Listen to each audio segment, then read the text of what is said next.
नमस्कार दोस्तों, स्वागत है आपका अपने यूट्यूब चैनल से डीएनएचपी के अंदर। देखिए दोस्तों, मैं आपके लिए लेकर आया हूं दिल्ली पुलिस AWTPO का पैटर्न बेस्ड मॉक टेस्ट। ठीक है, ये पहला आपका मॉक टेस्ट है AWTPO के लिए। और मैं पहले दिल्ली पुलिस HCM यानी हेड कांस्टेबल मिनिस्ट्रियल के लिए और CISF HCM के लिए मॉक टेस्ट करवा चुका हूं और हमारे चैनल पे आपको वो मिल जाएंगे। ठीक है दोस्तों, और दोस्तों एक बात और बता देता हूं आपको, CISF हेड कांस्टेबल मिनिस्ट्रियल का आपका मॉक टेस्ट लिया जाएगा, पैटर्न बेस्ड होगा, जो काफ़ी इंपॉर्टेंट है। और उस पर हमने इनाम भी रखा हुआ है, जो पहले रैंक पे आएगा। तो आप उससे पहले उस वीडियो को देख के और जो हमारा टेलीग्राम ग्रुप है उसको ज्वाइन कर लो, वहीं से आपका टेस्ट लिया जाएगा। ठीक है दोस्तों, तो चलिए फिर बिना देरी के इस वीडियो को शुरू करते हैं। इसके अंदर भी दोस्तों मैं पहले की तरह ही रीजनिंग और मैथ आपको सोल्व करके बताऊंगा, और बाकी इस पेपर को सोल्व करते हैं बिना देरी के। चलिए शुरू करते हैं। आपका ये पैटर्न बेस्ड है दोस्तों, जो एग्ज़ाम के अंदर आएगा वैसे ही पैटर्न बेस्ड आपका ये मॉक टेस्ट लेकर आया हूँ। इसके अंदर आपको टोटल 90 मिनट्स मिलेंगे। इसके अंदर हमने इंक्लूड की है साइंस, क्योंकि साइंस में बहुत ज़्यादा आपका रोल अदा करेगी इसके अंदर। ठीक है, तो चलिए शुरू करते हैं। ये देखिए दोस्तों, आपका बाईलैंग्वेज है, तो शुरू करते हैं। और ये वीडियो आपको कैसा लगा हमें अपना फीडबैक ज़रूर देना, लाइक और सब्सक्राइब करके और अपने दोस्तों के साथ। तो चलिए शुरू करते हैं। क्वेश्चन नंबर फर्स्ट है आपका, ये सामान्य जागरूकता के यानी जनरल अवेयरनेस के। संयुक्त राष्ट्रीय निःशस्त्रीकरण आयोग की स्थापना की गई थी, तो कब की गई थी वो बता रहे हैं इसके अंदर। तो आपके सामने ऑप्शंस हैं 11 जनवरी 1952 ईस्वी को, 11 जून 1952 को, और 31 दिसंबर 1954 ईस्वी को, और डी ऑप्शन है आपका 24 अक्टूबर 1955 ईस्वी को। दोस्तों आप पहले वीडियो को पॉज कीजिए, जैसे ही मैं क्वेश्चन को पढ़ता हूँ वीडियो को पॉज करके, और कमेंट सेक्शन के अंदर अपना जो आंसर है वो ज़रूर बताएं, अपना स्कोर जाने इसके अंदर। ठीक है, तो दोस्तों इसका जो आपका राइट ऑप्शन हो जाएगा, ऑप्शन जो ए देख रहे हैं, 11 जनवरी 1952 ईस्वी को संयुक्त राष्ट्रीय निःशस्त्रीकरण आयोग की स्थापना की गई थी। इधर ये इंग्लिश वाले दे रखे हैं। ठीक है, ऑप्शन ए आपका राइट हो जाएगा। इधर इंग्लिश के हैं और इधर हिंदी के हैं, बाईलैंग्वेज। चलिए नेक्स्ट देखते हैं। भारत पुरुष हॉकी विश्व कप की मेज़बानी करेगा, यानी कब करेगा भारत पुरुष हॉकी विश्व कप की मेज़बानी कब करेगा। आपके सामने ऑप्शंस हैं 2020, 2022, 2023, 2024। तो दोस्तों कब करेगा 2023 के अंदर, और आप कमेंट के अंदर बता सकते हैं कि इसके अंदर कि जो पहले इससे पहले जो मेज़बानी की थी वो किस देश ने की थी, वो आपको बताना है। ठीक है, चलिए नेक्स्ट देखते हैं। क्वेश्चन नंबर आपका थर्ड, किस अधिनियम के द्वारा बर्मा को भारत से पृथक किया गया, यानी जो म्यांमार है उसको पृथक किया गया था, ये पूछ रखा है इसके अंदर। आपके सामने ऑप्शंस हैं, तो वीडियो को पॉज करके इसका राइट आंसर देने की कोशिश कीजिए ईमानदारी से। तो आपका जो राइट ऑप्शन है इसके अंदर ऑप्शन सी राइट हो जाएगा आपका, 1935 का अधिनियम। ठीक है, नेक्स्ट देखते हैं। निम्नलिखित में से कौन सी पर्वत चोटी हिमालय में स्थित नहीं है। ठीक है, हिमालय के की जो माउंटेन है उस पर स्थित नहीं है, पूछ रखा है। आपके सामने ऑप्शंस हैं गुरु शिखर, नेक्स्ट ऑप्शन देख लेते हैं आपका comet, mount Everest, Nanda Devi. तो दोस्तों आप अपना कमेंट ज़रूर बताएं हमें। ठीक है, तो आपका जो इसके अंदर राइट आंसर हो जाएगा option A is right, Guru Shikhar. Next देख लेते हैं क्वेश्चन नंबर आपका फिफ्थ, निम्नलिखित में से वास्तविक निवेश है, यानी वास्तविक निवेश क्या है इनमें से। आपके सामने ऑप्शंस हैं शेयर खरीदना, पुरानी फैक्ट्री खरीदना, भवनों का निर्माण, या बैंक में जमा खाता खोलना। ठीक है, क्वेश्चन नंबर फिफ्थ का जो आपका राइट ऑप्शन हो जाएगा दोस्तों, ऑप्शन सी इज़ राइट। ठीक है, भवनों का निर्माण वास्तविक निवेश है। ठीक है, फिफ्थ का सी। नेक्स्ट देख लेते हैं आपका क्वेश्चन नंबर सिक्स्थ, व्यास सम्मान 2019 नासिरा शर्मा को प्रदान किया गया, उनके उपन्यास, यानी किस उपन्यास के लिए जो नासिरा शर्मा को उपन्यास दिया गया था व्यास सम्मान, वो किस उपन्यास के लिए दिया गया था, ये पूछ रखा है। आपके सामने ऑप्शंस हैं। ठीक है, ऑप्शन फर्स्ट है आपका प्रिजात के लिए, अजनबी, जजीरा के लिए, ऑप्शन सी है आपका दहलीज के लिए, या फिर डी ऑप्शन है आपका कागज़ की नाव के लिए। ठीक है, तो आपका जो सिक्स्थ का ऑप्शन डी देख रहे हैं वो राइट हो जाएगा, कागज़ की नाव के लिए, option D is right.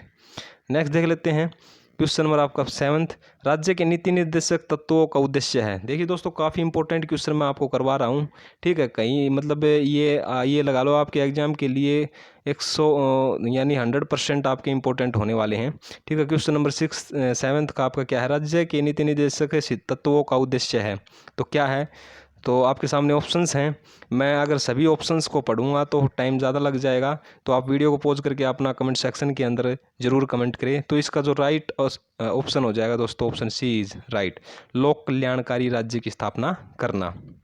Next देख लेते हैं, भारत के 26वें एयर चीफ मार्शल के रूप में किसकी नियुक्ति की गई है, ठीक है। तो दोस्तों, एयर चीफ मार्शल क्या होता है, जो एयर फोर्स के चीफ होते हैं उनको हम एयर चीफ मार्शल कहते हैं, और आर्मी के अंदर क्या होते हैं, वो जनरल होते हैं, ठीक है। और जो नेवी के अंदर होते हैं दोस्तों, वो चीफ होते हैं एडमिरल। ये सभी जो रैंक हैं वो इक्विवेलेंट हैं तीनों ही। और तो जो एयर चीफ मार्शल वो किसके हैं, एयरफोर्स के हैं। तो इसमें ये पूछ रखा है कि 26वें एयर चीफ मार्शल के रूप में किसकी नियुक्ति की गई थी, ठीक है। क्वेश्चन नंबर 8th का ये, चलिए देखते हैं। आपके सामने ऑप्शंस हैं, प्रदीप वसंत नायक, बी ऑप्शन है आपका राकेश कुमार सिंह बंदोरिया, सी ऑप्शन है अरूप राहा, और डी ऑप्शन है आपका वीरेंद्र सिंह धनोवा, ठीक है। तो जो आपका राइट ऑप्शन हो जाएगा दोस्तों इसके अंदर, option B is right, Rakesh Kumar Singh Bhadauria, B आपका राइट हो जाएगा। नेक्स्ट देख लेते हैं, क्वेश्चन नंबर आपका 9th। क्वेश्चन नंबर 9th है दोस्तों आपका, तृतीय अंग्रेज मराठा युद्ध के दौरान गवर्नर जनरल कौन था, यानी गवर्नर जनरल कौन था, ये पूछ रखा है। आपके सामने ऑप्शंस हैं। तो दोस्तों 9th का जो आप ऑप्शन सी देख रहे हैं वो राइट हो जाएगा, लॉर्ड हेस्टिंग्स, ठीक है। नेक्स्ट देख लेते हैं आपका क्वेश्चन नंबर 10, सिमलीपाल जीवमंडल नीचे स्थित है, यानी सिमलीपाल जो बायोस्फीयर है वो कहाँ स्थित है, ये पूछ रखा है। आपके सामने ऑप्शंस हैं, ये मैं पहले भी करवा चुका हूँ स्टैटिक जीके के अंदर। तो दोस्तों ये पड़ता है आपका उड़ीसा के अंदर, option D is right. Next देख लेते हैं, भारत में श्वेत क्रांति का जन्मदाता किसे माना जाता है, यानी श्वेत जो क्रांति है उनका जन्मदाता किसे माना जाता है, ये पूछ रखा है। और आपके सामने ऑप्शंस हैं। तो दोस्तों आपका जो ऑप्शन बी है वो राइट हो जाएगा, वी कुरियन, ठीक है। नेक्स्ट देख लेते हैं, क्वेश्चन नंबर आपका 12, मौसम की दशाएं वायुमंडल की किस परत में बदलती हैं, ठीक है। ये काफ़ी इंपॉर्टेंट ये क्वेश्चन है, मौसम की दशाएं किस वायुमंडल में बदलती हैं। तो दोस्तों सबसे नीचे वाली जो वायुमंडल की परत है वहाँ पे मौसम की दशाएं बदलती है, option A is right. Next देख लेते हैं, नंदा देवी पर्वत कहाँ स्थित है, ये भी इंपॉर्टेंट क्वेश्चन आपका। तो आपके सामने ऑप्शंस हैं। तो दोस्तों नंदा देवी जो पर्वत श्रृंखला है वो आपकी पड़ती है उत्तराखंड के अंदर, option A is right. Next देख लेते हैं क्वेश्चन नंबर 14, वैज्ञानिक अनुसंधान के क्षेत्र में कौन सा पुरस्कार दिया जाता है, यानी वैज्ञानिक जो अनुसंधान के क्षेत्र में, साइंटिफिक रिसर्च के क्षेत्र में कौन सा पुरस्कार दिया जाता है।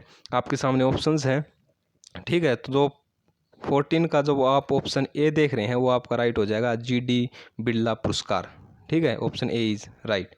नेक्स्ट देख लेते हैं आपका क्वेश्चन नंबर 15, खालिस्तान को भारतीय अंतरिक्ष कार्यक्रम के पिता कहते हैं, यानी भारतीय जो अंतरिक्ष कार्यक्रम के पिता किसको कहते हैं।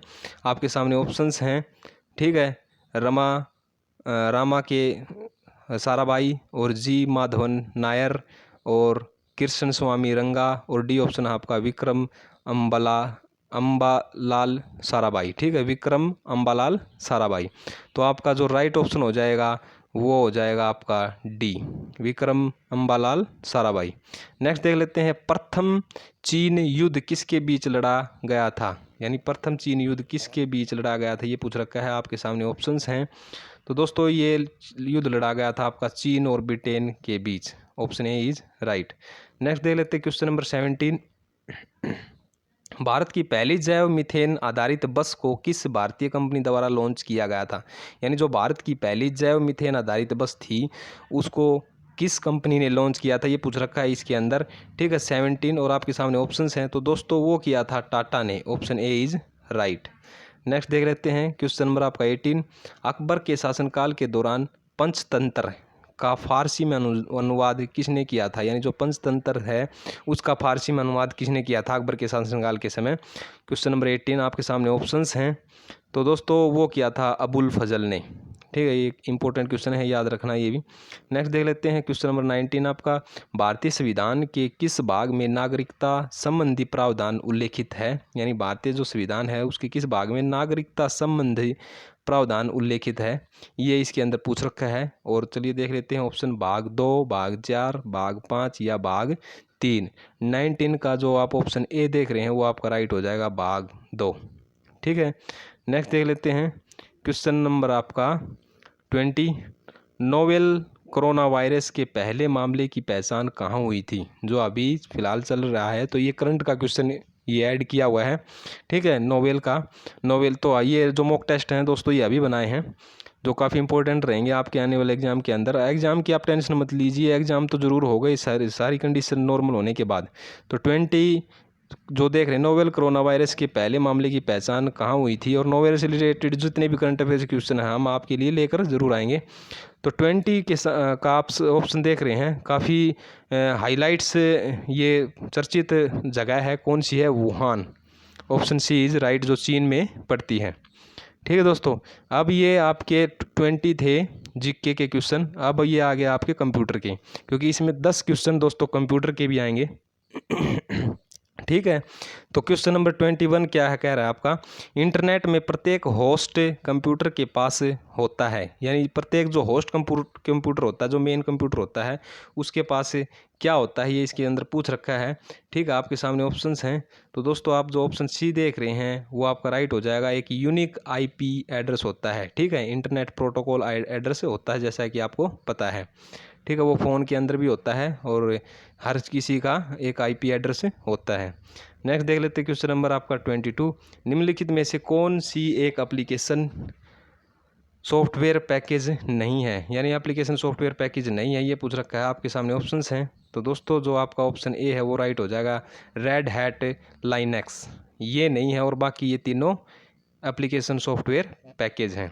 ठीक है, नेक्स्ट देख लेते हैं आपका 23rd के अंदर बोल रहा है दोस्तों, MS वर्ड डॉक्यूमेंट्स में अंतिम क्रिया को परिवर्तित करने हेतु शॉर्टकट कुंजी क्या है? आप इधर इंग्लिश के अंदर भी पढ़ सकते हैं। ठीक है, तो आप 23rd का जो ऑप्शन डी देख रहे हैं वो राइट हो जाएगा, Ctrl+Z। ठीक है, अंतिम क्रिया को परिवर्तित करने के लिए। नेक्स्ट देख लेते हैं SQL। जो SQL है मीन्स, इसका क्या मतलब है? SQL की फुल फॉर्म क्या है, ये पूछ रखी है इसके अंदर 24। और दोस्तों जो SQL की राइट फुल फॉर्म है आप हमें कमेंट के अंदर जरूर भी बताएं। तो इसकी जो होती है दोस्तों, structured query language, option B is right. ठीक है, 24 का ऑप्शन बी राइट। नेक्स्ट देख लेते हैं 25, रैम में ऑपरेटिंग सिस्टम को लोड करना कहलाता है। रैम के अंदर हम जब ऑपरेटिंग सिस्टम को लोड करते हैं तो उसको क्या कहते हैं, ये पूछ रखा है इसके अंदर, और आपके सामने ऑप्शंस हैं। तो दोस्तों हम उसको बोलते हैं booting, option B is right. Next देख लेते हैं, आप स्लाइड शो को कैसे रोक सकते हैं? यानी स्लाइड शो जब चल रही है तो उसको आप कैसे रोक सकते हैं, ये पूछ रखा है इसके अंदर। आपके सामने ऑप्शंस हैं, डिलीट बटन दबाने पर, ESC एक बटन होता है कीबोर्ड के अंदर, मेन जो लेफ्ट साइड पे होता है ऊपर कोने में। ठीक है, और सी ऑप्शन आपका दायां तीर दबाने पर, और डी ऑप्शन आपका बाएं तीर को दबाने पर। तो दोस्तों जो ESC बटन होता है उसको दबाने पर आप स्लाइड शो रोक सकते हैं। नेक्स्ट देखते हैं क्वेश्चन नंबर 27, प्रत्येक XML डॉक्यूमेंट खालिस्तान के साथ आरंभ होना चाहिए। ठीक है, किसके साथ आरंभ होना चाहिए? आपके सामने ऑप्शन है 27 का, तो जो आपका ऑप्शन ए है वो राइट हो जाएगा, XML वर्जन डिस्क्रिप्शन। ठीक है, वर्जन विवरण। नेक्स्ट देख लेते हैं क्वेश्चन नंबर आपका 28, प्रथम ग्राफिकल यूज़र इंटरफेस। ठीक है, first web browser available with graphic user interface, यानी के साथ जो प्रथम ग्राफिक यूज़र इंटरफेस के साथ उपलब्ध वेब ब्राउज़र था, यानी कौन सा था 28 का? तो दोस्तों जो आप ऑप्शन ए देख रहे हैं वो आपका राइट हो जाएगा, अराइव्स।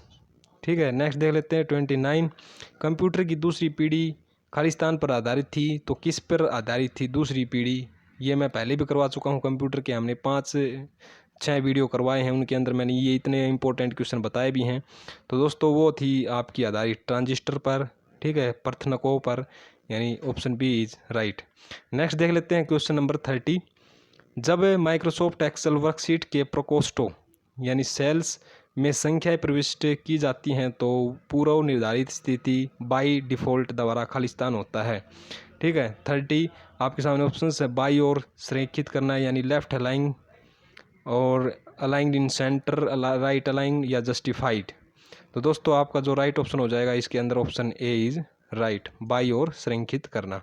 ठीक है दोस्तों, तो ये थे आपके 10 कंप्यूटर के क्वेश्चन। अब हम करते हैं क्वांटिटेटिव एप्टीट्यूड के क्वेश्चन। ठीक है, तो चलिए दोस्तों मैथ के क्वेश्चन करते हैं। अब क्वेश्चन नंबर 31 है आपका, डिटेल शब्द के अक्षरों को कितने अलग अलग तरीकों से इस तरह से व्यवस्थित किया जा सकता है कि स्वर विषम स्थान पर हो। ठीक है, तो देखिए दोस्तों ये आपका परम्यूटेशन का क्वेश्चन है। पहले आप वीडियो को पॉज करके इसको सोल्व करने की कोशिश करें और हमें कमेंट के अंदर ज़रूर बताएं। ठीक है, इसको आप ऐसे राइट कर सकते हैं,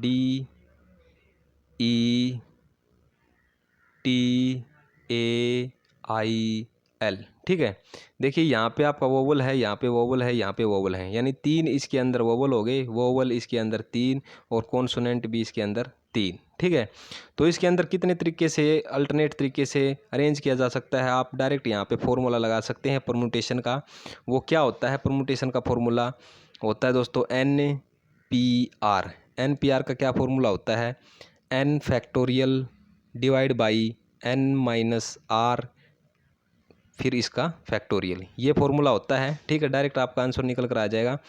इसके अंदर n क्या है, 3 है, और r क्या है वो भी आपका 3 है। ठीक है, तो इसके अंदर हम पुट करेंगे तो क्या बन जाएगा हमारे पास, 3 फैक्टोरियल डिवाइड बाई 3 माइनस 3 और फिर इसका फैक्टोरियल, फिर मल्टीप्लाई करेंगे हम 3 फैक्टोरियल, क्योंकि हमने क्या किया है, वोवल का अलग निकालना है और कॉन्सोनेंट का अलग निकालना है, तो इसको हम मल्टीप्लाई कर देंगे 3 फैक्टोरियल, फिर नीचे 3 माइनस 3 फैक्टोरियल। ठीक है, देखिए दोस्तों 3 माइनस 3 0 फैक्टोरियल, और ये भी 3 माइनस 3 0 फैक्टोरियल, ये हो जाएगा आपका 1। ठीक है, 1 होता है, 0 फैक्टोरियल 1 हो जाएगा। तो ऊपर हमारे पास क्या बचेगा, 3 फैक्टोरियल मल्टीप्लाई 3 फैक्टोरियल, और उसको हम डायरेक्ट लिखेंगे तो क्या हो जाएगा, 3 मल्टीप्लाई 2 और फिर मल्टीप्लाई 3 मल्टीप्लाई 2। इसको सोल्व करेंगे तो 6 इंटू 6 ये आ जाएगा आपके पास 36। इतना छोटा सा क्वेश्चन है, ज़्यादा बर्डन लेने की ज़रूरत है नहीं, आप इसको ऐसे सोल्व कर सकते हैं तो आपका आंसर निकल कर आ जाएगा 36। यानी 36 बार हम इसको अरेंज कर सकते हैं, तो आपका जो राइट ऑप्शन है ऑप्शन सी राइट हो जाएगा। नेक्स्ट देख लेते हैं क्वेश्चन नंबर आपका 32। ये बोल रहा है कि माहिम ने एक कक्षा में 175 में से 126 अंक प्राप्त किए, माहिम द्वारा प्राप्त किए गए अंकों का प्रतिशत क्या है। काफ़ी इजी क्वेश्चन है, बिल्कुल बेसिक है। ठीक है, घबराने की ज़रूरत है नहीं, इसको आप डायरेक्ट सोल्व कर सकते हैं।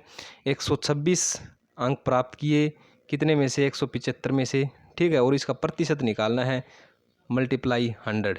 इसको आप काटोगे तो ये कट जाएगा कितने से, ये आपका कट जाएगा 17 से। ठीक है, सॉरी ये कट जाएगा आपका 7 से, और ये आपका 18 से। ठीक है, पहले आप इसको 25 से काट लो, 25 100 25 सत्ते, यानी यहाँ पे 4 आ जाएगा, फिर ये आपका 7 आ जाएगा। ठीक है, और फिर उसके बाद आपका ये 7 से कैंसिल हो जाएगा 7, और फिर ये आपका 7 एकम 7, वो बच गए यहाँ पे कितने 5, और 7 8 56। तो इसको और इसको आप मल्टीप्लाई करोगे तो आपका आंसर निकल कर आ जाएगा 72%। ये आपका आंसर है। ठीक है, यानी option B is right. Next देख लेते हैं क्वेश्चन नंबर आपका 33। इस प्रकार के क्वेश्चन मैं काफ़ी करवा चुका हूँ मॉक टेस्ट के अंदर। ये बोल रहा है कि ए कोई मतलब व्यक्ति है, वो 48 मिनट में काम पूरा करता है, जबकि बी 60 मिनट में काम पूरा करता है। अगर वे एक साथ करें तो कितने मिनट में काम पूरा करेंगे। तो इसको आप वैसे खुद निकाल सकते हो। ए करता है आपका 48 में और बी करता है आपका 60 में, इन दोनों का एलसीएम निकालोगे तो आपका आ जाएगा 240। इनकी एफिशिएंसी निकालोगे, ठीक है, तो इसकी आ जाएगी 5, इसको 48 को 240 से मतलब 240 को 48 से भाग दोगे तो 5, इसकी आ जाएगी 4। ये इन दोनों की एफिशिएंसी आ गई। टोटल एफिशिएंसी कितनी होगी हमारे पास 9। ठीक है, तो ए और प्लस बी की दोनों की एफिशिएंसी कितनी होगी दोस्तों 9। तो दोनों मिलकर काम करेंगे कितने, क्योंकि टोटल वर्क ये है, यानी 240/9। अगर इसको आप सोल्व करोगे तो आपके पास निकल कर आ जाएगा 26 मिनट और 40 सेकंड। ये आपका आंसर निकल कर आ जाएगा। ठीक है, काफ़ी इजी क्वेश्चन है, मैं काफ़ी बार करवा भी चुका हूँ, तो आपका ऑप्शन ए राइट हो जाएगा। नेक्स्ट देख लेते हैं क्वेश्चन नंबर आपका 34 के अंदर क्या बोल रहा है कि 10% वार्षिक चक्रवृद्धि ब्याज की दर पर 1400 रुपये का 2 साल का ब्याज क्या होगा, ये पूछ रखा है। तो दोस्तों पहले आप को ये पता होना चाहिए, जब चक्रवृद्धि ब्याज निकालना है तो ब्याज कैसे निकलता है। ब्याज निकलता है ब्याज कुल धन, ठीक है, माइनस मूलधन, यानी कुल धन माइनस मूलधन।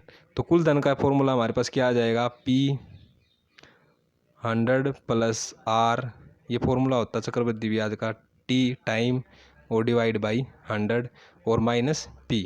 इस फॉर्मूले में आप सभी वैल्यूज़ पुट करोगे तो क्या आ जाएगा हमारे पास, ये आ जाएगा दोस्तों 1400 इंटू 100 प्लस 10 सारे का, यानी टी मतलब 2 और डिवाइड बाई 100 माइनस 1400। ठीक है, ये आपके पास इतना आ गया। तो इसको आगे सोल्व करोगे आप तो आपके पास कितना आ जाएगा, लास्ट में ये कितना बन जाएगा आपका 110। ठीक है, 110 इसको काटोगे तो ये आपके पास 1.1 आ जाएगा, और इसका स्क्वायर करोगे तो कैसे आ जाएगा 1400। मैं डायरेक्ट करवा दे रहा हूँ यहाँ पे, 1400 मल्टीप्लाई 1.21 माइनस 1400। और अब 1400 को आप कॉमन लोगे तो 1400 मल्टीप्लाई 1. ये यहाँ पे 1.21 माइनस 1, और इसमें से माइनस करेंगे तो 0.21 हो जाएगा, यानी 1400 मल्टीप्लाई 0.21। ठीक है, इसको आप मल्टीप्लाई करोगे तो आपके पास ये आंसर आ जाएगा 294.00। ये कैंसिल हो जाएगा, यानी 294 आपका आंसर आ जाएगा, ये ब्याज आपका बन जाएगा। ठीक है, option B is right. Next देखते हैं क्वेश्चन नंबर 35।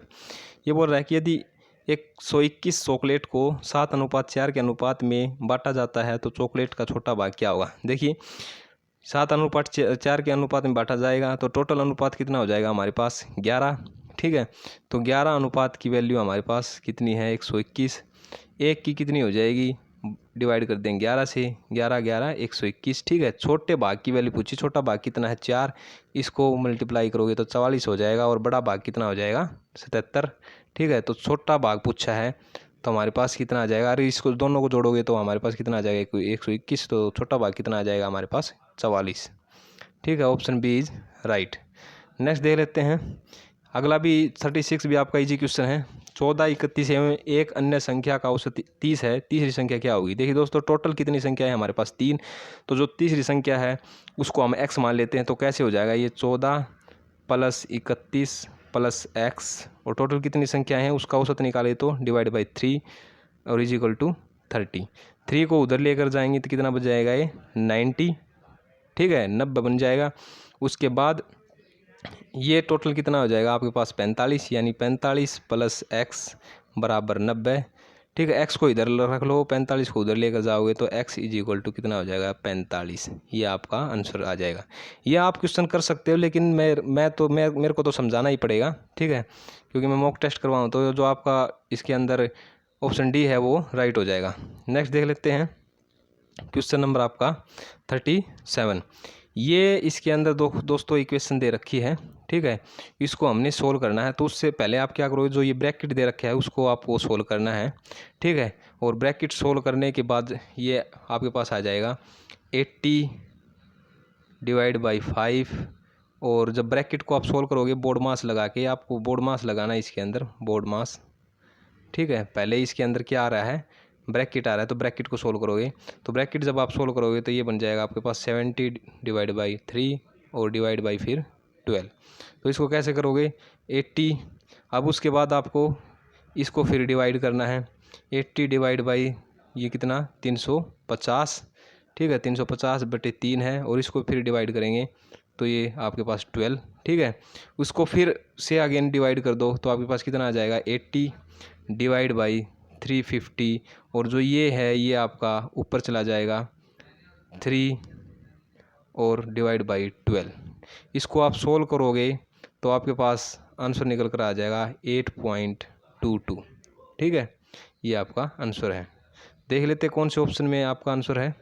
तो लगभग मतलब ये आपका 8.22 निकलेगा और ये आपका राइट आंसर ऑप्शन के अकॉर्डिंग 8 हो जाएगा। ठीक है, नेक्स्ट देख लेते हैं 38 को दोस्तों काफ़ी ये मतलब 5वीं 6वीं वाला सम है ये, लेकिन इसके अंदर कंफ्यूज नहीं होना क्योंकि पेपर के अंदर हम कंफ्यूज हो जाते हैं। इसको कैसे सोल्व करोगे, जैसे 256 आपको राइट करना है वहाँ पे, चलो ये 20 सेकंड फालतू लग जाएंगे, इसमें कोई बड़ी बात नहीं है, लेकिन गलत नहीं करना है। जैसे 256 लिख लिया, उसके बाद ऐड करना है हमने ये वाला, तो इसको कैसे लिखोगे 2.26 यानी 5 सॉरी।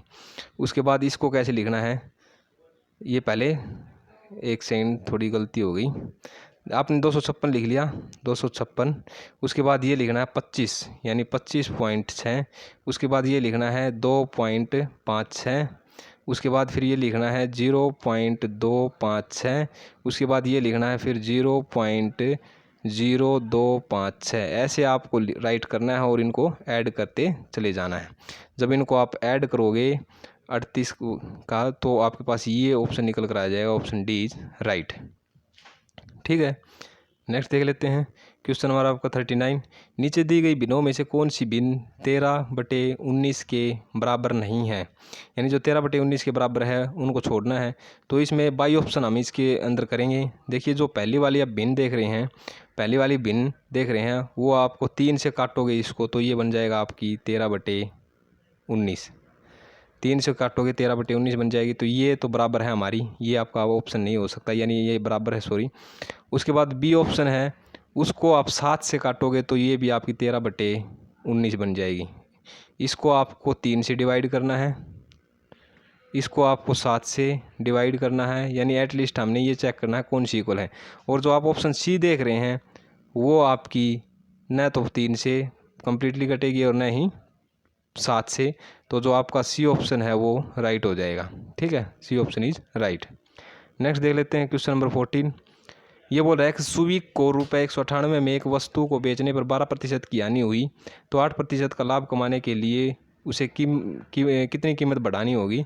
देखिए सबसे पहले आप क्या करोगे, जो 12% हानि है उससे आप जो आपका मतलब क्रय मूल्य है वो निकाल लो। ठीक है, सुवीक को एक वस्तु बेचने पर, तो क्रय मूल्य कैसे निकालोगे, 12% का कितना हो जाएगा, डायरेक्ट मैं लिख देता हूँ 3/5 हो जाएगा। ठीक है, यानी इसके कहने का क्या मतलब है, 3/5 हो गया, ये 5 क्या है आपका क्रय मूल्य है।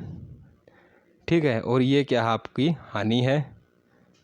ठीक है, और जो ये आपका आ जाएगा ये आपका विक्रय मूल्य हो जाएगा। ठीक है, तो यानी 5 माइनस 3 आपका विक्रय मूल्य हो गया। तो इसके अंदर कैसे करते हैं, जो यूनिट लॉस है आपकी, ये आपकी सॉरी 25 आ जाएगी। तो यूनिट लॉस क्या हो जाएगी, जो यूनिट लॉस है आपकी, यूनिट लॉस वो आ जाएगी आपकी 25 माइनस 3 यानी 22। यानी कहने का क्या मतलब है, 22 पार्ट की वैल्यू 198। ठीक है, तो एटलीस्ट हमने किस पार्ट की वैल्यू निकालनी, 25 पार्ट की। 25 पार्ट की जब हम वैल्यू निकालेंगे तो हमारे पास 225 आ जाएगी। ठीक है, ये हमारे पास क्या आ गया, क्रय मूल्य, ये हमारे पास क्रय मूल्य आ गया 225। अब यहाँ पर लिख देता हूँ, क्रय मूल्य हमारे पास कितना आ गया 225। अब ये बोल रहा है 8% लाभ कमाने के लिए, तो 8% का क्या मतलब होता है, 2/25 कैंसिल आउट करोगे जब आपको पता चल जाएगा। तो ये क्या है आपका क्रय मूल्य, किस लाभ किस पे होता है, क्रय मूल्य पे, ये आपका लाभ है। यानी कहने का क्या मतलब है, 25 पार्ट की वैल्यू कितनी है आपकी 225, तो हमने कितने पार्ट की वैल्यू निकालनी है, हमने निकालनी है 27 पार्ट की वैल्यू। तो 27 पार्ट की वैल्यू कितनी हो जाएगी, इसको बटे डिवाइड 25 और मल्टीप्लाई 27, तो कितनी हो जाएगी हमारे पास 243 निकल कर आ जाएगी। तो उसको कि एटलीस्ट ये बोल रहा है कि कितना प्राइस बढ़ाना, यानी कितनी राशि बढ़ाई जाएगी। तो इसमें से इसको माइनस कर दोगे 225 को, आपके पास आंसर आ जाएगा, ये आ जाएगा आपका 45। काफ़ी इजी क्वेश्चन है, थोड़ा दिमाग लगाओगे तो समझ जाओगे, यानी ऑप्शन डी इज राइट। ठीक है, नेक्स्ट देख लेते हैं अब आपका 41 भी आपका काफ़ी इजी क्वेश्चन है। देखिए x अनुपात दे रखा है 4 और y दे रखा है 5, तो x y अनुपात कितना हो जाएगा, x अनुपात दे रखा है 4 और y अनुपात आपका है 5, तो x/y अनुपात कितना हो जाएगा 4/5 यानी 4:5। काफ़ी इजी क्वेश्चन है। ठीक है, तो जो आपका ऑप्शन बी है इसके अंदर राइट हो जाएगा। नेक्स्ट देख लेते हैं। एक सुई घड़ी के घंटे की जो है वो 6 सेंटीमीटर लंबी है। 90 मिनट में एक सुई द्वारा बनाए गए त्रिज्या का क्षेत्रफल क्या होगा। इसको पहले आप वीडियो को पॉज करके सोल्व कीजिए, उसके बाद फिर मैं कर देता हूँ। तो इसके अंदर क्या होगा दोस्तों, मैं बता देता हूँ आपको।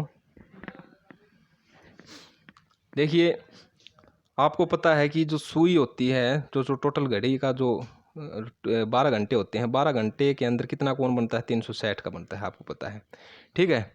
और 1 घंटे के अंदर जो कोण बनेगा वो बटे 12 यानी 30 डिग्री का।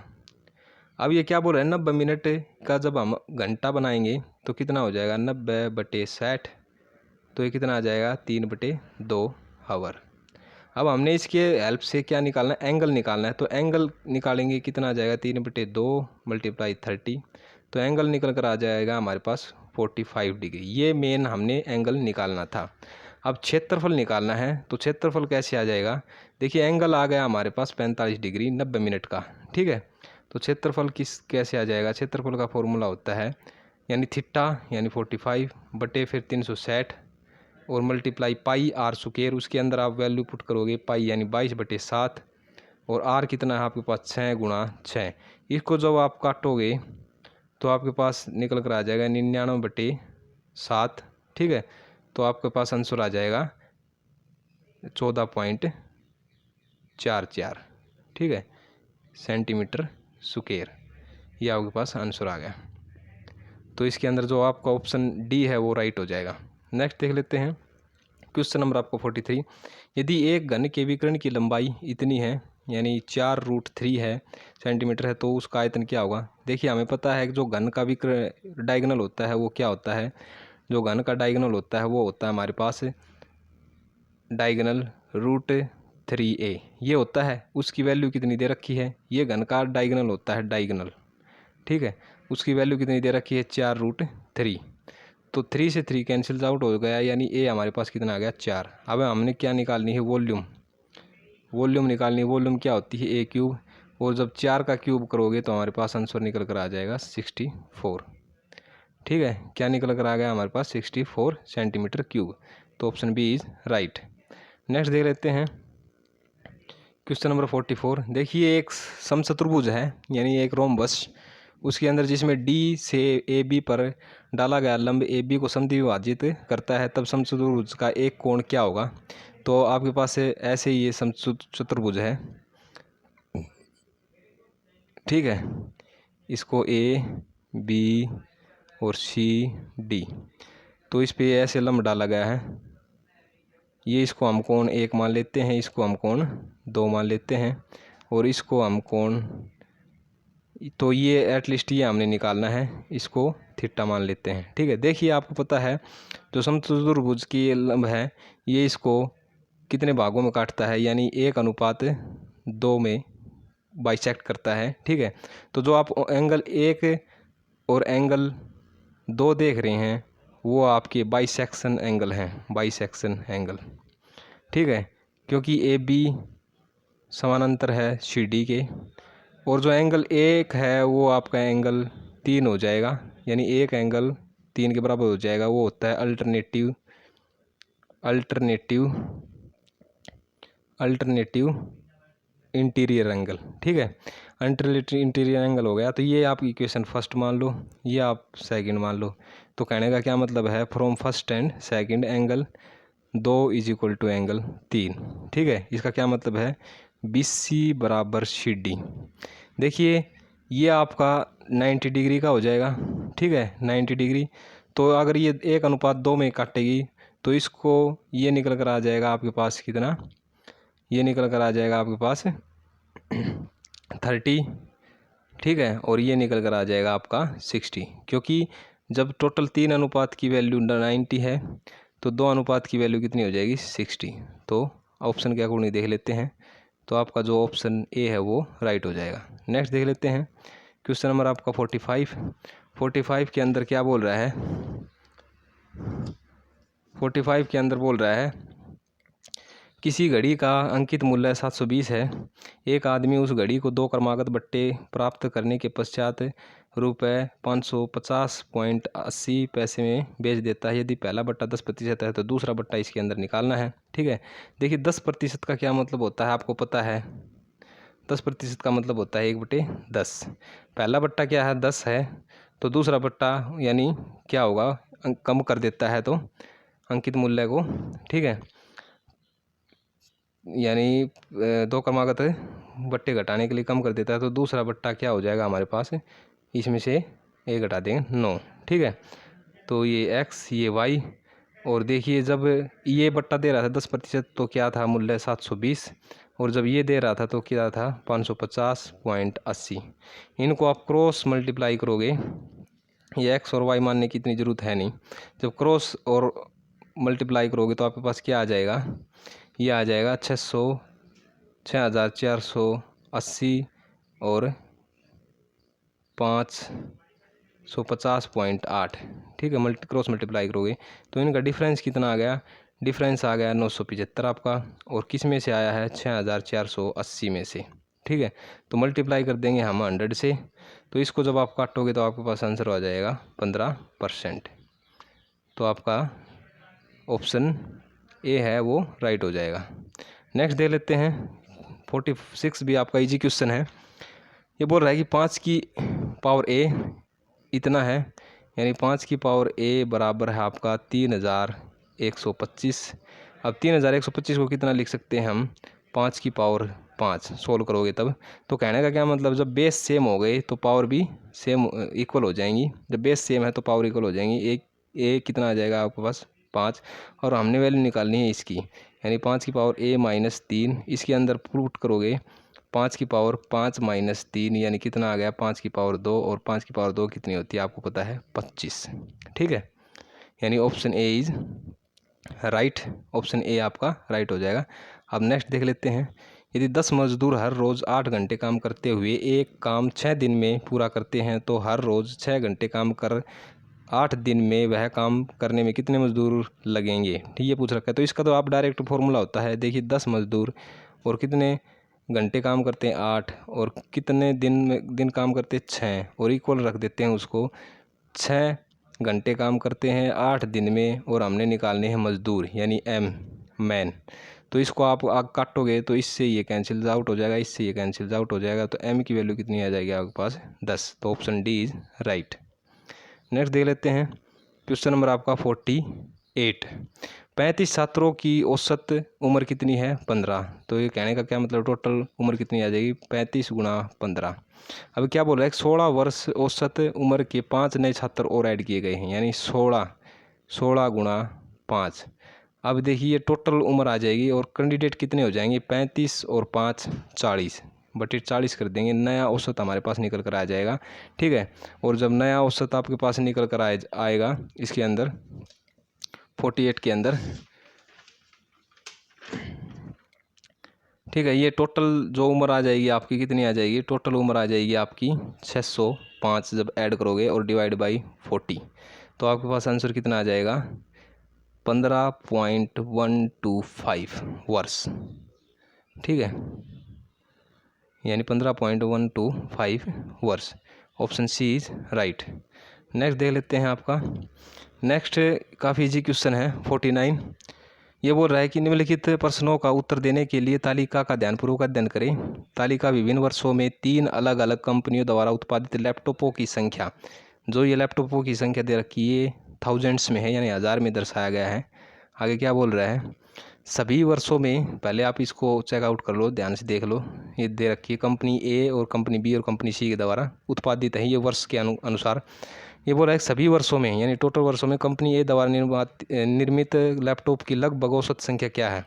तो आप जो कंपनी ए है उसके जो जितने भी हैं उनको ऐड कर लो, यानी ये 40,000 है, ये 50,000, 52,000, 90,000 और 64,000, 70,000, तो कितने हो जाएंगे टोटल 6 हो जाएंगे, और उसको डिवाइड कर दो कितने से 6 से।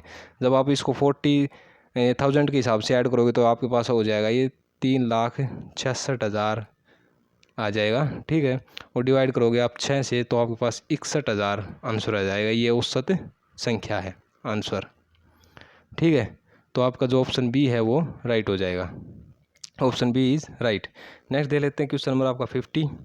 यदि अभिनव अपनी गति 16% बढ़ाता है, ठीक है, 16% बढ़ाता है तो वह 8 मिनट पहले कार्यालय पहुंचता है। यदि अभिनव की गति 33% कम हो जाती है तो उसके कार्यालय में पहुंचने में लगभग कितना समय लगेगा, ये पूछ रखा है इसके अंदर 50।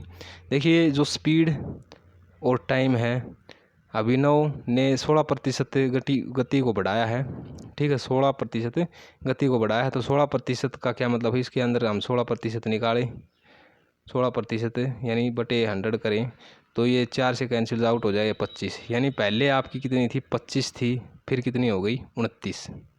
ऐसे ही टाइम क्या हो जाएगा, इसका रेसिप्रोकल हो जाएगा 29 और 25, ठीक है। इसके अंदर कितना डिफरेंस है, 4 का, और वो किसके बराबर है, 8 के। क्या बोल रहा है, 8 मिनट पहले पहुंच जाता है, ठीक है। और अब क्या हो जाएगा, 8 का डिफरेंस है। अब ये क्या बोल रहा है कि 29, ये आपकी फर्स्ट कंडीशन है। 29 का क्या मतलब है, एक पार्ट की 2 वैल्यू हो जाएगी इसके अंदर, एक पार्ट की 2, 16% के हिसाब से, ठीक है। यानी 29 एक भाग हो गया आपका। पहली आपकी कंडीशन है, फर्स्ट कंडीशन। अब दूसरी कंडीशन देख लेते हैं। दूसरी कंडीशन क्या बोल रहा है, इसके अंदर रियल टाइम कितना हो जाएगा, रियल टाइम 58 हो जाएगा, क्योंकि 2 मिनट इसके अंदर घट जाएगी, ठीक है। जैसा कि बताया मैंने, 29 की पार्ट की एक की वैल्यू कितनी होगी, 2।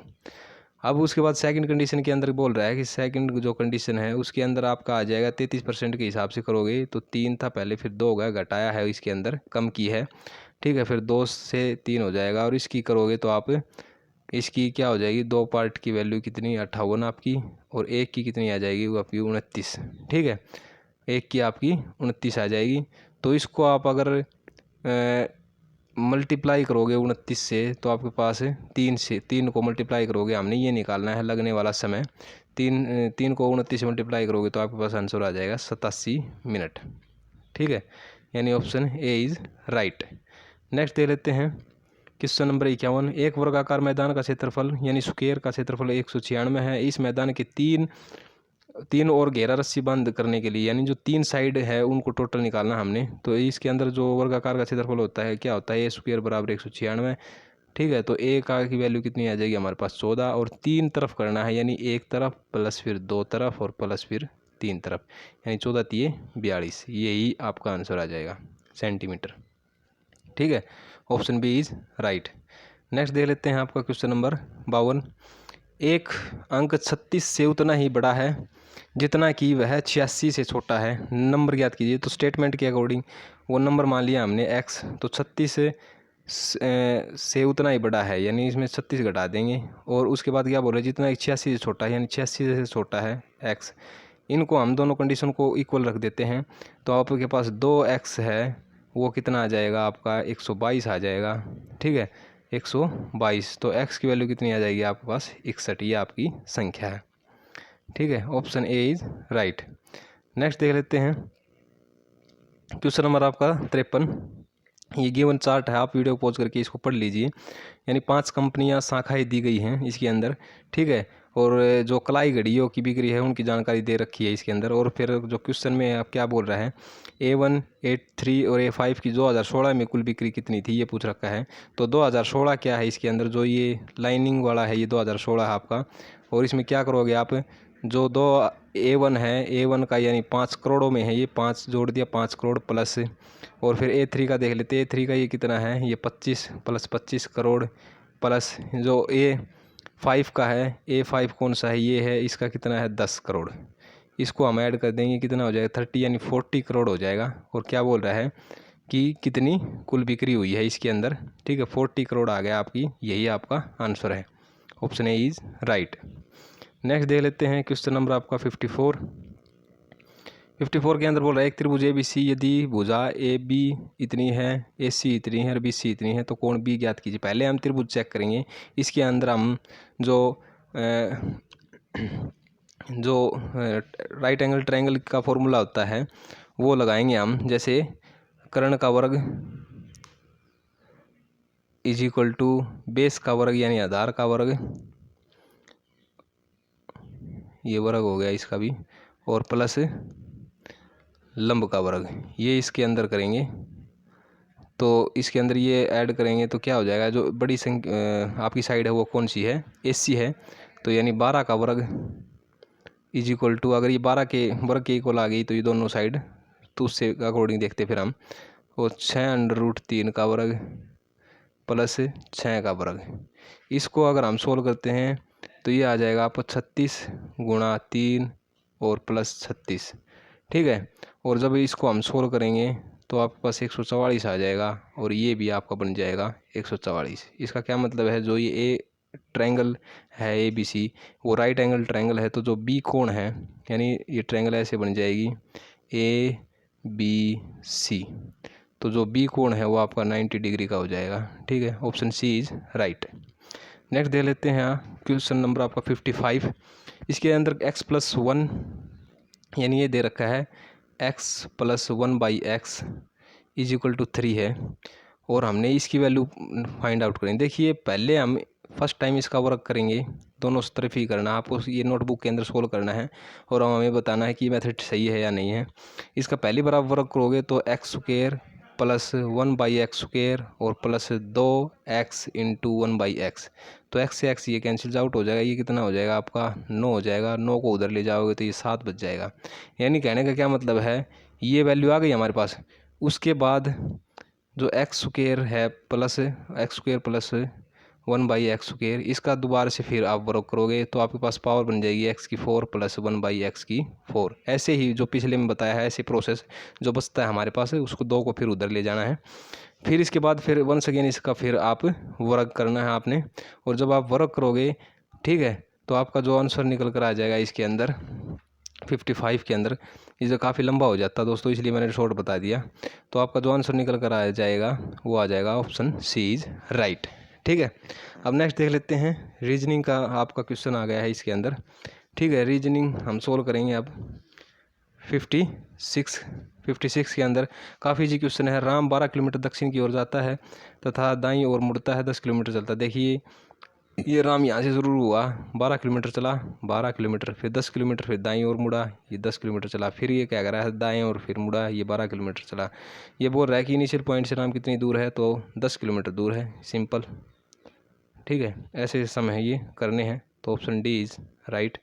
नेक्स्ट देख लेते हैं क्वेश्चन नंबर आपका, ये PQRS कैरम बोर्ड खेल रहे हैं, तो इस स्टेटमेंट के अकॉर्डिंग, जैसे ये कैरम बोर्ड है आपका, ठीक है, PQRS कैरम बोर्ड खेल रहे हैं, तो जो सबसे पहले हम ये पढ़ लेते हैं, जो S है R के दाईं ओर बैठा है, तो ये S लगा लिया हमने, ये R यानी R के दाईं ओर बैठा है, जो पश्चिम की ओर मुंह किए हुए हैं, यानी पश्चिम की ओर मुंह किए हुए हैं, ये पश्चिम की ओर मुंह किए हुए हैं।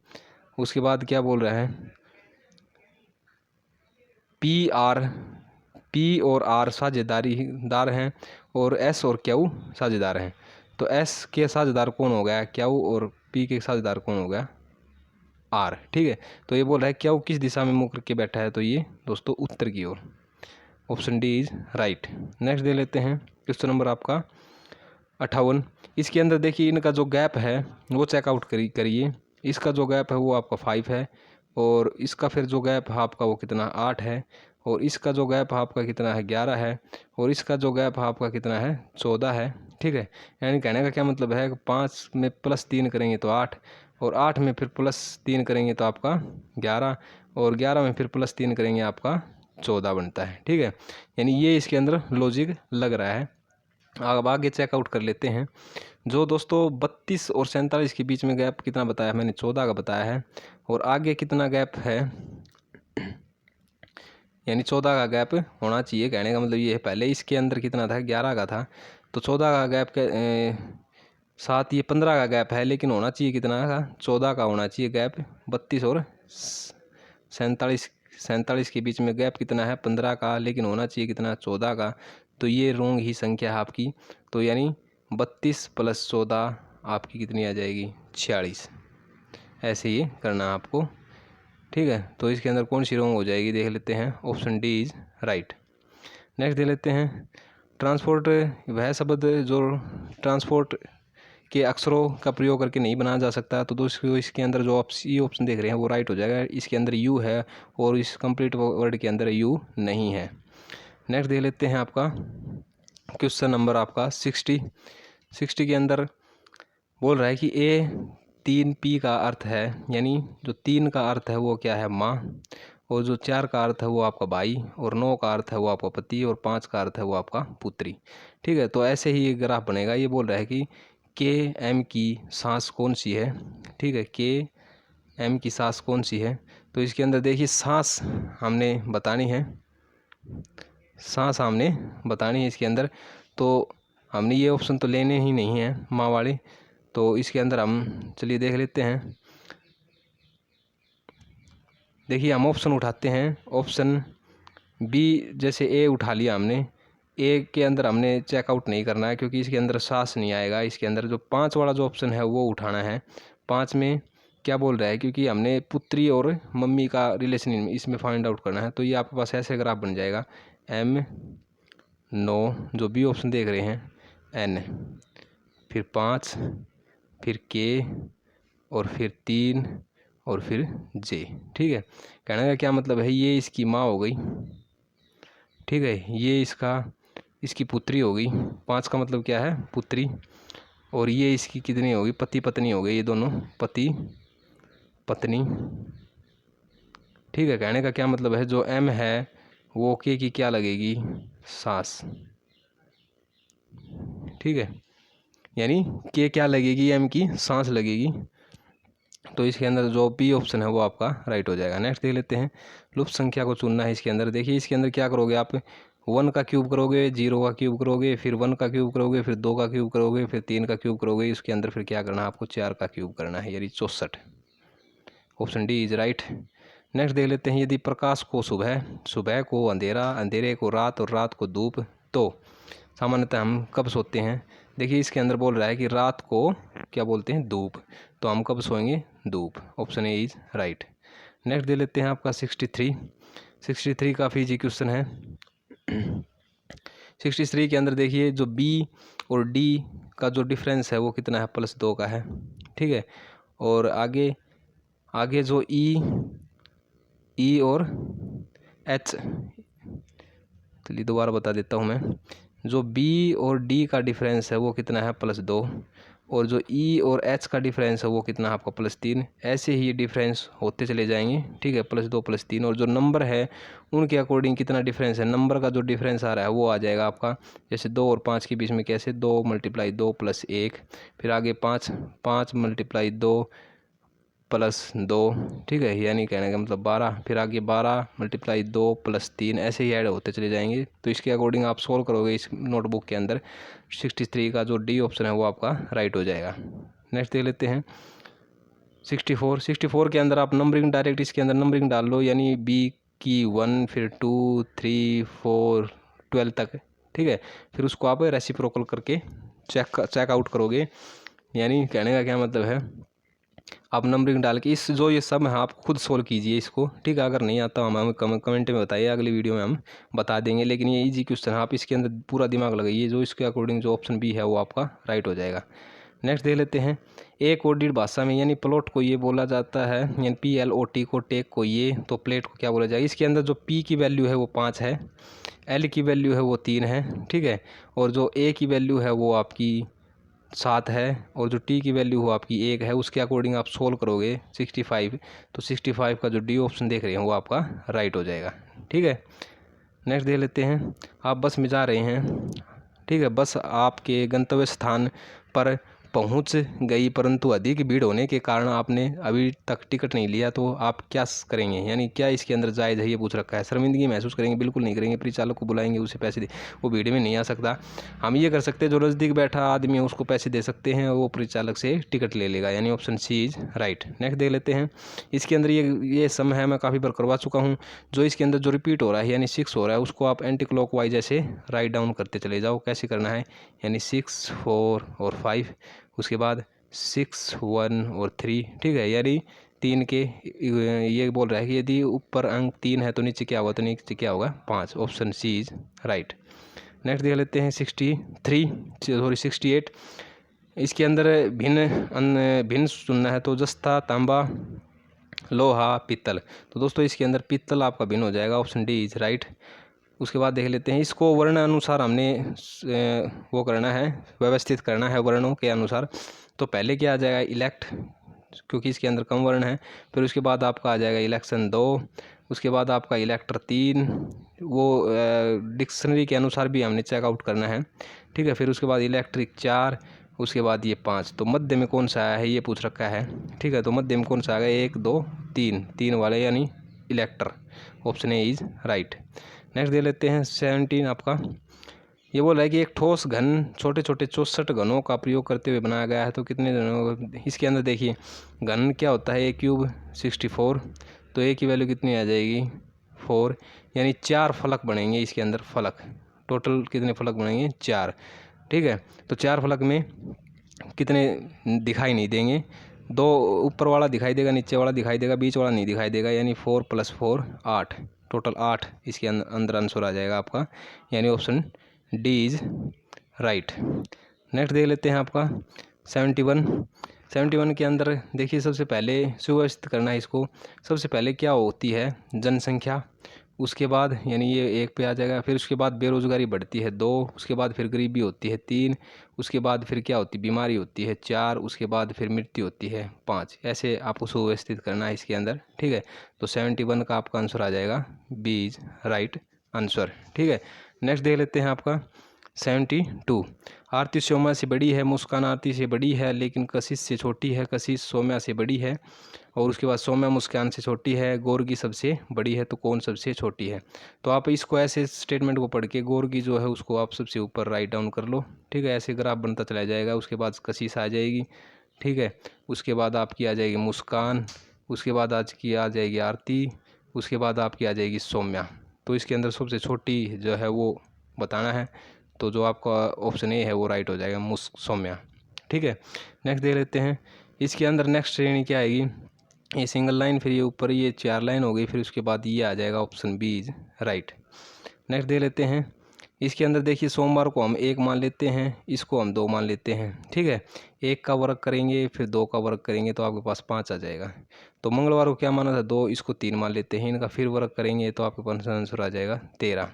तो बुधवार क्या माना है 3, इसको हम 4 मानेंगे, तो इनका आप वर्ग करोगे तो आपके पास आंसर आ जाएगा 25, ऑप्शन ए इज राइट, ठीक है। 75 के अंदर इन साइन के अकॉर्डिंग आपको ये जो समीकरण है ये सोल्व करनी काफ़ी इजी क्वेश्चन है। जब इसको सोल्व करोगे तो आप कमेंट के अंदर हमें ज़रूर बताएं, ठीक है, आपका राइट हुआ है या नहीं है। वैसे मैं बता देता हूँ, इसका जो सी ऑप्शन है वो राइट हो जाएगा, 198 आ जाएगा, ठीक है। तो चलिए ये थे आपके रीजनिंग के क्वेश्चन। अब साइंस के क्वेश्चन करवाएंगे हम आपको, ठीक है, साइंस के क्वेश्चन करवाएंगे। चलिए शुरू करते हैं फिर साइंस के क्वेश्चन, सामान्य साइंस। चलिए अब हमारा स्टार्ट होता है जनरल साइंस वाला सेक्शन। क्वेश्चन नंबर 76 देखते हैं।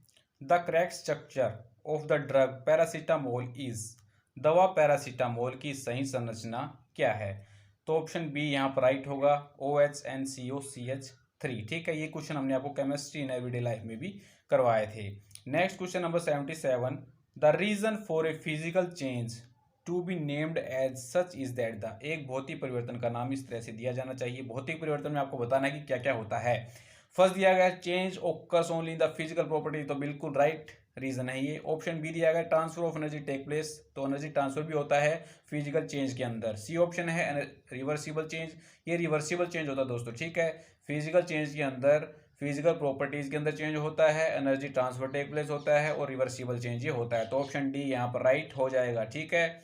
Next question number 78, what is the formula of first, जंग का सूत्र क्या है। तो ऑप्शन बी यहाँ पर राइट होगा, Fe2O3, ये आपका जंग का सूत्र है।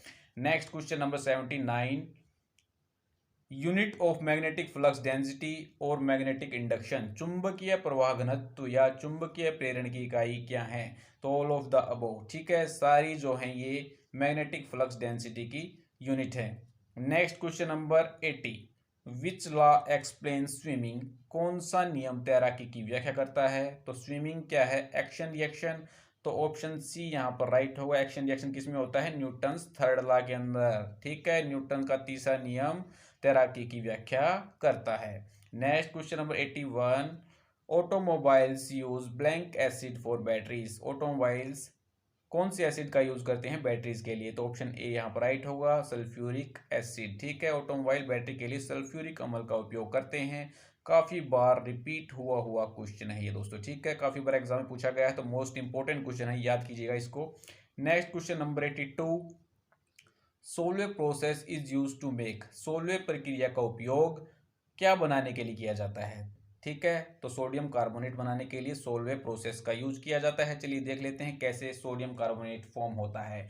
दोस्तों, अमोनिएटेड ब्राइन सॉल्यूशन के अंदर से CO2 को सबसे पहले पास करते हैं। चलिए करते हैं NaCl plus H2O plus NH3। ये हो गया आपका अमोनिएटेड ब्राइन सॉल्यूशन। अब इसमें से CO2 को पास करते हैं।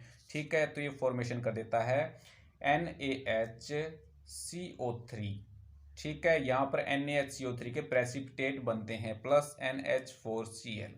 ठीक है, अभी हमारा सोडियम कार्बोनेट फॉर्म नहीं हुआ है, तो अब क्या करेंगे, NaHCO3 को हीट करेंगे दोबारा से और सोडियम कार्बोनेट की फॉर्मेशन कर देंगे। 2 मोल्स NaHCO3 को जब हम हीट करते हैं तो सोडियम कार्बोनेट की यहाँ पर फॉर्मेशन हो जाती है। ठीक है, प्लस CO2 और प्लस H2O। ठीक है, तो हमें क्या चाहिए था, Na2CO3, जो कि सोलवे प्रोसेस से बनाया जाता है। तो आपको आ गया होगा। ठीक है, question number 83, hydrazine is used mainly as an hydrazine N2H4। इसका आपको याद रखना केमिकल फार्मूला, N2H4 का उपयोग मुख्य रूप से किया जाता है। तो कहाँ किया जाता है, रॉकेट फ्यूल के अंदर। ठीक है, ऑप्शन बी यहाँ पर राइट हो जाएगा।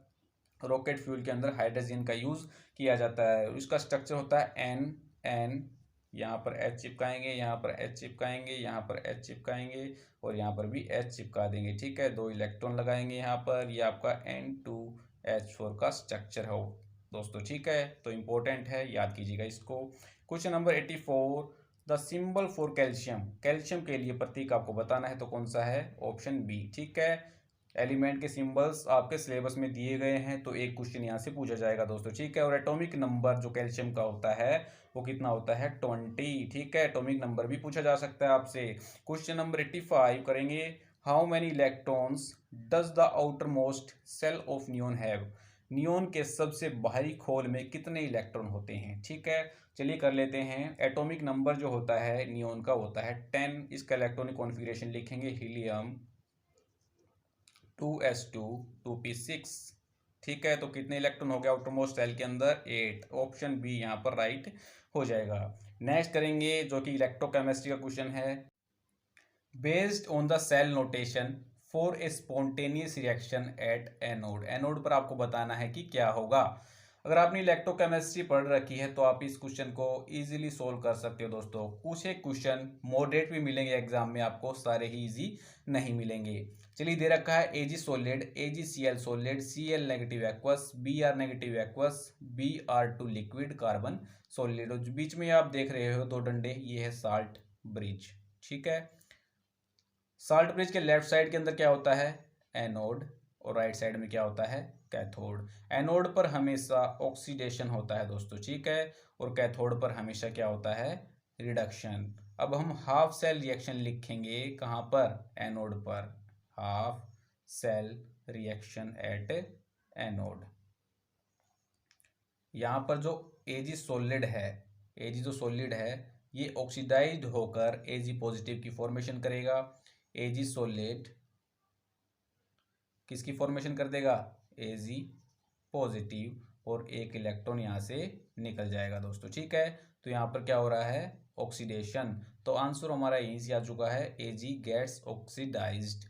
HCr देखेंगे अब हम, हाफ सेल रिएक्शन, कैथोड पर भी देखेंगे दोस्तों। अब हम कैथोड पर क्या हो रहा है दोस्तों, जो Br2 लिक्विड है ये Br नेगेटिव के अंदर कन्वर्ट होगा, क्योंकि कैथोड पर रिडक्शन होता है। तो हाफ Br2 2 इलेक्ट्रॉन यहाँ से लेगा। ठीक है, और किसकी फॉर्मेशन कर देगा, 2Br नेगेटिव की दोस्तों। ठीक है, तो ऑप्शन बी हमारा क्या होगा, right, Ag gets oxidised. Next question number 87 statement से है सीधा, डेफिनेशन से क्वेश्चन भी सीधे पूछेगा एग्जाम में। ठीक है, according to Langmuir adsorption isotherm the amount of gas adsorbed at very high pressure. Langmuir अधिशोषण समतापी के अनुसार बहुत अधिक दबाव पर गैस के अधिशोषण की मात्रा क्या होती है? तो ये होती है एक निरंतर सीमित मूल्य तक पहुंचती है दोस्तों। Reaches a constant limiting value, option A यहाँ पर राइट होगा दोस्तों। लैंगमुइर ने एक रिलेशन दिया था एडजोर्ड मटेरियल और उसके इक्विलिब्रियम कंसंट्रेशन के बीच में, और वो क्या था रिलेशन? x/m बराबर है k गुना CE⁻1/n। x क्या है यहाँ पर? Mass of solute adsorbed. m क्या है? Mass of absorbent. ठीक है, x क्या है? Mass of solute adsorbed, m है मास ऑफ एब्जॉर्बेंट, k क्या है? Equilibrium constant. ठीक है, Ce क्या है यहाँ पर? Ce है आपका इक्विलिब्रियम कंसंट्रेशन ऑफ सॉल्वेंट। ठीक है, Nb क्या है आपका? Equilibrium constant. तो k और n क्या है? Equilibrium constant. तो ये आपको यहाँ से रिलेशन याद रखना है दोस्तों, डायरेक्ट भी यहाँ से क्वेश्चन पूछा जा सकता है। नेक्स्ट करेंगे question number 88। Adsorption of gases on solid surface is generally exothermic because ठोस सतहों पर गैसों का सोखना आमतौर पर ऊष्मासेपी है, क्योंकि दोस्तों जब गैस एडजॉर्ब्ड होती है सरफेस से तो उसके जो मूवमेंट होती है मॉलिक्यूल्स की, वो फ्रीडम क्या होती है? रेस्ट्रिक्टेड हो जाती है दोस्तों। ठीक है, और ऐसा होने से एंट्रोपी जो है वो कम हो जाती है, यानी कि डेल्टा एस की जो वैल्यू है वो नेगेटिव हो जाती है। तो ऑप्शन बी यहाँ पर राइट होगा, एंट्रोपी डिक्रीज, एंट्रोपी घटती है दोस्तों। ठीक है, जब गैस एडजॉर्ब्ड होती है सरफेस से तो उसके जो फ्रीडम होती है मूवमेंट ऑफ मॉलिक्यूल्स की वो रेस्ट्रिक्टेड हो जाती है, और ऐसा होने से एंट्रोपी कम हो जाती है दोस्तों। नेक्स्ट क्वेश्चन नंबर 89 करेंगे। Heat of neutralisation of strong acid against strong base is constant और इज इक्वल टू प्रबल क्षार और प्रबल अम्ल की उदासीनीकरण ऊष्मा स्थिर रहती है, और यह किसके बराबर होती है दोस्तों? तो ऑल ऑफ द अबो इसका राइट आंसर होगा। 13.7 किलो कैलोरी। किलो कैलोरी को जब हम किलो जूल के अंदर कन्वर्ट करेंगे तो 57 के आसपास आ जाएगा। ठीक है, किलो जूल को जब जूल के अंदर कन्वर्ट करेंगे तो कितना आ जाएगा? 5.7 गुणा 10⁴। तो ऑप्शन डी यहाँ पर क्या होगा?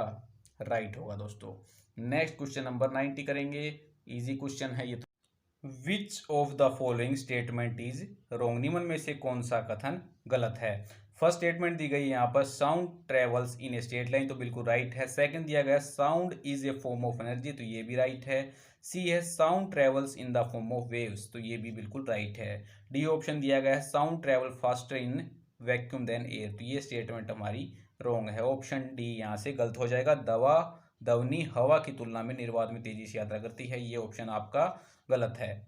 Next question number 91। Question number 91 दिया गया है व्हेन ए बॉडी स्टेशनरी, जब एक शरीर स्थिर होता है तो क्या होता है उसके अंदर? ये दिया गया है, ऑप्शन ए दिया गया है there is no force acting on it. B option दिया गया the force acting on it is not in contact with it. C दिया गया है the combination of forces acting on it balancing each other. D option दिया गया है the body is in vacuum. ठीक है, तो ऑप्शन सी यहाँ पर राइट हो जाएगा। जब बॉडी स्टेशनरी होती है तो उसका जो एक्सेलरेशन होता है वो क्या होता है? जीरो। तो एक्सेलरेशन जीरो होगा तो नेट फोर्स क्या हो जाएगा? जीरो। तो इससे हम कह सकते हैं कि जो फोर्स लग रहे हैं वो एक दूसरे को बैलेंस कर रहे हैं। ऑप्शन सी यहाँ से राइट हो जाएगा। The combination of force is acting on it balancing each other. ठीक है, नेक्स्ट क्वेश्चन नंबर 92।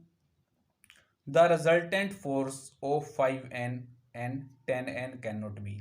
जो रिजल्टेंट फोर्स है 5n और 10n का, वो इनमें से क्या नहीं हो सकता? कैसे निकालेंगे? मैक्सिमम और मिनिमम फोर्सेस हम यहाँ से निकाल लेते हैं। ठीक है, मैक्सिमम कैसे निकालेंगे? जब फोर्स एक ही डायरेक्शन में लग रहे हो तो क्या होगा? Maximum force. और जब फोर्स अपोजिट डायरेक्शन में लग रहे हो तो क्या होगा? Minimum force. अब हम इसकी वैल्यू पुट अप करके देखेंगे। फर्स्ट हम करेंगे 10, सेकंड करेंगे 5। जब एक ही डायरेक्शन में दोनों चल रहे हैं फोर्सेस तो ये ऐड होंगे, 10 + 5 क्या होगा 15। ठीक है, सेकंड दिया गया है अपोजिट डायरेक्शन में क्योंकि हमें मिनिमम निकालना है। फर्स्ट है 10, सेकंड है 5, तो ये दोनों क्या होंगे घट जाएंगे। एक है 15 और एक है 5, तो आपकी जो रिजल्टेंट फोर्स है उसकी वैल्यू 15 से 5 के बीच में आनी चाहिए। फर्स्ट दिया गया है 12N, तो ये हो सकता है। सेकंड है 8N, तो ये भी हो सकता है। सी ऑप्शन है 4N।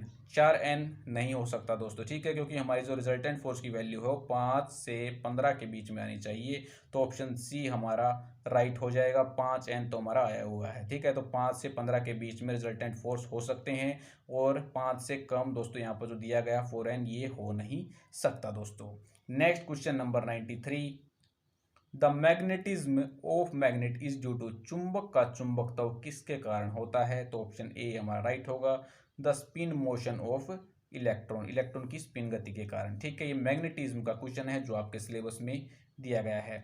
नेक्स्ट क्वेश्चन नंबर 94, ये आपको हार्ड लग रहा होगा लेकिन ये 1 सेकंड का भी क्वेश्चन नहीं है। In an amplitude modulated wave of audio frequency of 500 cycle per second the appropriate carrier frequency will be, 500 चक्कर सेकंड की ऑडियो आवृत्ति के लिए एक आयाम संग्राहक तरंग में उपयुक्त वाहक आवृत्ति क्या हो सकती है? दोस्तों चलिए देख लेते हैं।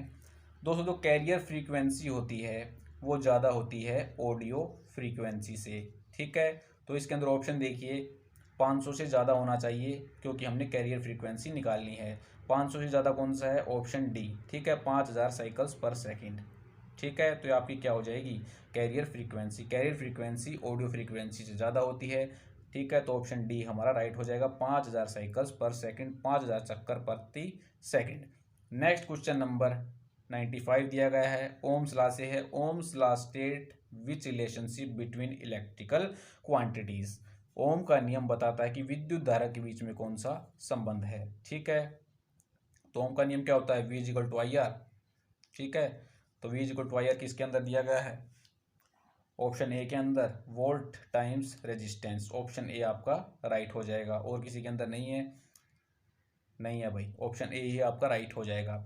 नेक्स्ट क्वेश्चन नंबर 96 करेंगे, जो आपका नंबर सिस्टम से है, जो आपके सिलेबस में भी है फिजिक्स का, ठीक है। ये ही एग्जैक्ट उसके अंदर कंप्यूटर के अंदर भी होता है। बाइनरी नंबर दिया गया है, इसको ऑक्टल फॉर्म के अंदर कन्वर्ट करना है। चलिए कैसे कन्वर्ट करेंगे वो भी हम आपको बता देते हैं। इजी क्वेश्चन है, आराम से आप कर लोगे। सबसे पहले जो आपको दिया गया है इसको लिख लीजिए 1 0 1 1 0 1 0 0, ठीक है। ऑक्टल फॉर्म में जो नंबर होते हैं वो 1 से 7 तक होते हैं, यानी कि इसको लिखेंगे 1 2 4, इनका जो एडिशन होगा 4 और 2 6 और 1 7, ठीक है। अब हम क्या करेंगे, इनके 3 के पेयर बना लेंगे।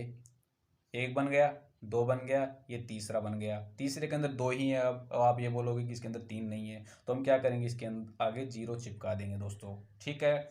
अब इसको एग्जैक्ट जो हमने इसके जोड़े बनाए हैं उसको इसके नीचे लिखेंगे, A1 0 0, ठीक है। जिसके नीचे 1 1 आ रहा है उन दोनों को ऐड कर देंगे, ठीक है। यहाँ पर 1 ही आया हुआ है, किसके ऊपर नीचे आया हुआ है? 4 के नीचे, तो ये क्या हो जाएगा 4, यहाँ पर हम क्या लिखेंगे 4। अब अगला है 1 1 0 1 1 0, अब 1 1 किसके नीचे आया हुआ है? 4 और 2 के बीच में, ठीक है। तो 4 और 2 को क्या कर देंगे हम? ऐड कर देंगे, या कितना आ जाएगा 6, ठीक है। अब हमारा बच गया 0 1 0, ठीक है। 0 1 0 अगर हम लिखते हैं तो किसके नीचे आया है? ये 2 के नीचे, और दोनों वैल्यूज हमारी 0 0 हैं, तो क्या आ जाएगा 2। तो ये आपका बाइनरी नंबर से ऑक्टल के अंदर कन्वर्ट हो गया। 264 इसका राइट आंसर है। एक क्वेश्चन दोस्तों यहाँ से पूछा जाएगा दोस्तों, ठीक है। Next question number 97, if the distance between two masses is doubled the gravitation attraction between them, यदि दो द्रव्यमानों के बीच की दूरी दोगुनी हो जाती है तो उनके बीच गुरुत्वाकर्षण आकर्षण होता है। तो आपको बताना है दोस्तों, ठीक है। जो ग्रेविटेशन फोर्स होता है वो इनवर्सली प्रोपोर्शनल होता है square root of the distance, ठीक है। तो आपको क्या बोला गया है? Distance between two masses is double. अगर हम डिस्टेंस को डबल कर देंगे तो ग्रेविटेशन फोर्स क्या हो जाएगा? क्वार्टर। ऑप्शन डी यहाँ पर हमारा राइट हो जाएगा, ठीक है। Is reduced to a quarter, क्योंकि डी की वैल्यू कितनी होगी 2, 2 का स्क्वायर करेंगे 4, ग्रेविटेशन फोर्स कितना हो जाएगा क्वार्टर, ऑप्शन डी राइट हो जाएगा। Next question number 98, given below are 4 logic gate symbol, 4 symbol आपको दिए गए हैं जिसमें आपको बताना है और गेट, नॉर गेट और नैंड गेट।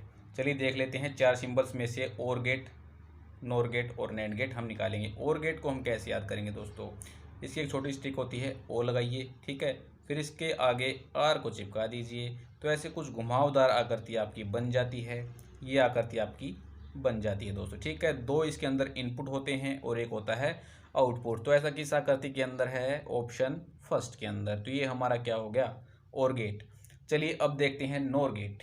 नॉर गेट के अंदर क्या क्या होता है, नोट होता है, प्लस में क्या होता है और होता है। नोट गेट को कैसे याद करते हैं, नोट डॉट, जिसके अंदर डॉट होगा वो हमारा कौन सा होगा, नोट, और गेट भी अंदर उसके अंदर होना चाहिए। तो और गेट क्या करते हैं, किसके अंदर है, थर्ड के अंदर, और डॉट भी लगा हुआ है इसके अंदर, तो ये हमारा हो गया नॉर गेट, ठीक है।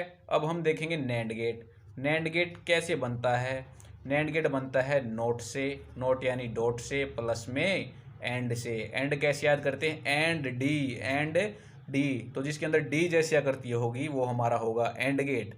डी जैसी आकृति किसमें है, सेकंड में और फोर्थ में, ठीक है। हमें निकालना है नैंड, तो नोट का डॉट भी उसके अंदर होना चाहिए, तो ऐसा किसके अंदर है, फोर्थ के अंदर, तो फर्स्ट, थर्ड एंड फोर्थ हमारा राइट हो जाएगा, ठीक है दोस्तों। काफ़ी इम्पोर्टेंट टॉपिक है ये आपके एग्जाम के पॉइंट ऑफ व्यू से, और ट्रेनिंग में भी इसमें से क्वेश्चन पूछे जाते हैं, ठीक है।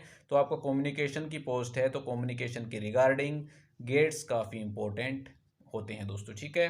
Next question number 99, long distance short wave radio broadcasting uses, लंबी दूरी की लघु तरंगें रेडियो प्रसारण के लिए क्या उपयोग करती हैं, डायरेक्ट वेव, प्रत्यक्ष तरंग। Next question number 100, if A pressure at half the depth of lake is equal to 2/3 pressure at the bottom of the lake, then what is the depth of the lake। ये pressure का question है जो आपके syllabus में भी है pressure दोस्तों, ठीक है। कैसे करेंगे क्वेश्चन को, जो आपको दिया गया है उसको लिख लीजिए, P is equal to PO plus H/2, ये तो आपको बोला ही गया है दोस्तों, ठीक है। अब है प्रेशर ऑफ बॉटम का लिख लेंगे, प्रेशर ऑफ बॉटम क्या होता है, PO प्लस में H/ρg, ठीक है। तो अब आपको स्टेटमेंट में क्या बोला गया है, 2/3 of the pressure of the bottom. अब आपको इसको, ठीक है, इसको जो आपको दिया गया PO प्लस H/ρg, ठीक है, और 2/3 ऑफ PO प्लस में H/ρg, इसको लिख लेना है इक्वल। जो आप सोल्व करोगे तो H की वैल्यू आपके पास आ जाएगी 2PO प्लस अपॉन में ρg। अब इसके अंदर वैल्यू पुटिंग करेंगे, 2 इंटू 2 ATM हो जाएगा यहाँ पर, ठीक है। ATM को जो हम पास्कल के अंदर कन्वर्ट करते हैं तो 10⁵ हो जाता है दोस्तों, ठीक है। तो 2 इंटू 10⁵, ठीक है। तो डेंसिटी ऑफ वाटर कितनी होती है, 10⁵, ठीक है। जी की वैल्यू कितनी होती है 10। तो आप इस पूरे को सोल्व करोगे, 2 इंटू 10⁵ अपॉन 10⁵ गुना 10, इसको सोल्व करोगे तो आपका आंसर आ जाएगा 20 मीटर। डेप्थ ऑफ लेक क्या आ जाएगी, 20 मीटर। तो दोस्तों ये थी आपकी साइंस। आशा करते हैं मोस्ट टेस्ट आपको अच्छे लगे होंगे। ये मोस्ट टेस्ट आपके पैटर्न बेस्ड हैं, ठीक है। ऐसा ही साइंस के क्वेश्चन आपको एग्जाम में देखने को मिलेंगे। तो दोस्तों वीडियो अगर आपको अच्छे लगे तो वीडियो को लाइक जरूर करें, चैनल को सब्सक्राइब कर लें अगर नहीं किया है, और बेल आइकन को जरूर प्रेस कर लें। दोस्तों मिलते हैं नेक्स्ट वीडियो में, जय हिंद।